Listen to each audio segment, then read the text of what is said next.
Hello, everybody. It is February 20th on a Saturday, and we're taking a look at Elrond right now.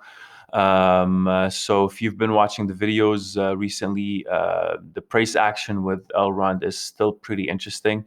In general, what happened was what we, I guess, analyzed last time was that we were clearly in a downward channel, right? After this major run-up that we had over here, close to, this thing clearly exploded, right? It just went all the way up 440%.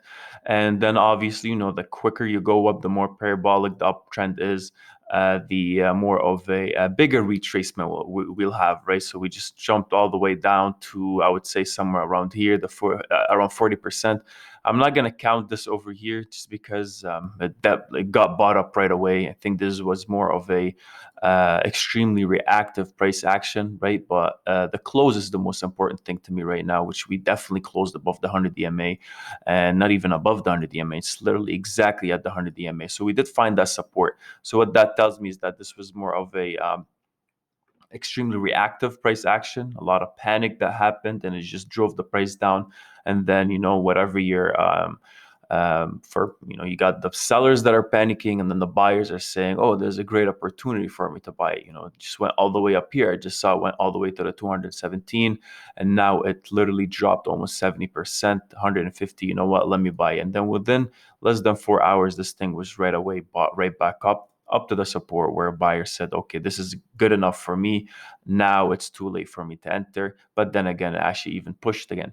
But the main idea we had, or the main analysis we had, was that uptrend, we start going in this channel where the boundaries were clear, and not until here almost where we started touching the 100 EMA, we started to go sideways a bit, right? So we jumped from downwards, sideways action, and now we're having higher lows as we move forward. Right now, this is extremely critical right now because I don't want to see Elrond drop below the 132 again.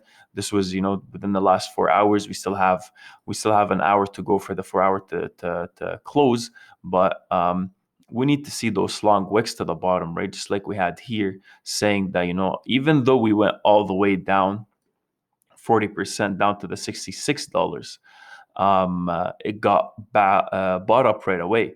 And now we're seeing that, we're having higher lows as we move forward. Sellers are consistently coming in at the 160, I would say. And we hit it the first time. Next time, we didn't go all the way back down here, right? We just we found the support again at the 100 EMA. We pushed up. And same thing again right now. We don't want to see, based on this pattern, we're seeing that Elrond should be technically going back up to the 163, then going back down again, form a higher low again for us to assume that this uptrend is actually to continue, right? So we're having that consolidation, we're moving sideways, and now the next trend is actually breaking above the 160 again. And that's what we're trying to see right now. So we're seeing that on the 4 hour over here, we're finding the support at the 100 EMA. And at the same time, we are kind of hovering above those very critical levels at the 130. And we definitely do not want Elrond to go past this. So very critical times. We need to see the higher low continue. Now, are we going to have a higher low?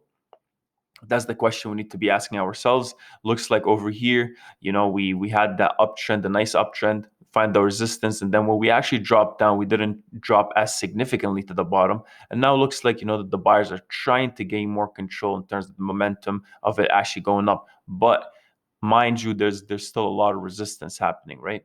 So now our stochastic is all the way in the bottom. Usually, if you look, past, let's just make this a bit automatic. Every time your stochastic is all the way in the bottom, you have a bit of an uptrend. Every time the stochastic goes to the bottom, you have some sort of an uptrend, but you need to look at your general trend. So the general trend when you start moving upwards is when you really take these indicators a bit more serious when it gets to the bottom, right? So you figure out what your major trend is, which is clear to the bottom. Now you start saying, oh, okay, so every time I hit the top over here, I drop. Every time I hit the top, I drop. So now definitely something, let me just take this off, definitely something interesting to look at. And we definitely do need Elrond to continue to find the support over here. If we continue to struggle and go sideways more and more and fail to make a new higher low, then that's a bit concerning, right? And now, especially with Bitcoin has been very overextended. So I think we're looking more towards of a market correction sometime soon, right? Or a sideways action for a bit, maybe 3-4 weeks. So that's something for you to definitely keep in mind. And I think it will 100% skew these results over here. Well, whatever pattern we got with Elrond, it would be a bit skewed with the downward pressure from Bitcoin in general. So because obviously we saw whenever Bitcoin dropped, you saw it drop all the way down here, right? So that's something that you need to keep in mind 100%. Because if you try to put your money in here and you're all bullish and all that, and you see that the prices, you got to be willing to see your money drop 20-30% like it's nothing over days, right? Or hours sometimes.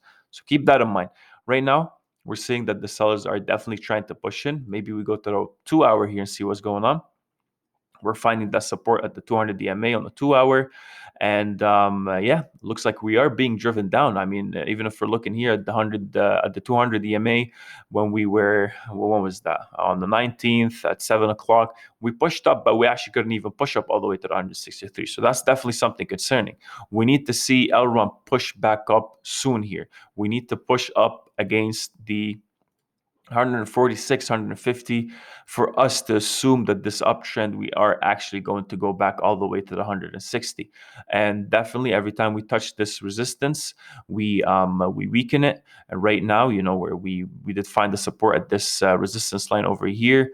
If I maybe go to the 1 hour, this is where the bottom of that. Again, I'm not counting this over here.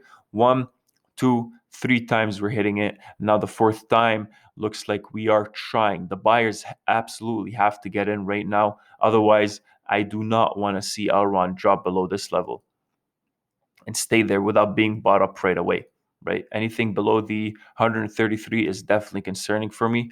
And it's okay to touch it, right? But we don't want to see it touching a closing below and continue to hover around this area. That's definitely something that would be a bit more concerning. So this is the range right now for me for Elrond. Somewhere between the 145 and the 134. That's the range right now. That's going to be extremely telling on how we react to it. Any break above this, especially if we're pushing past the 100, 200 EMA, is going to be nice.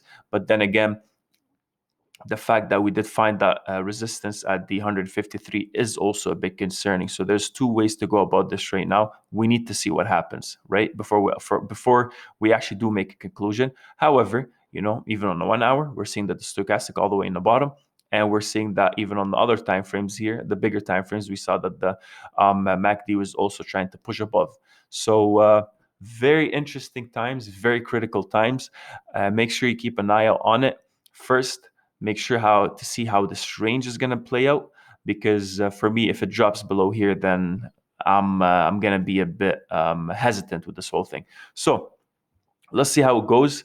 Let me know if I missed anything. Let me know what you think about Elrond. What do you think is going to happen here within the next couple of, I would say maybe 4 hours or 6 hours or maybe a day or two to continue. Let me know if I missed anything in the price action. And if you like this video, please like, comment, share, subscribe. And if you'd like to support us on Patreon to continue to grow this channel, then by all means, check out the description. We have the link down over there. And thank you for watching.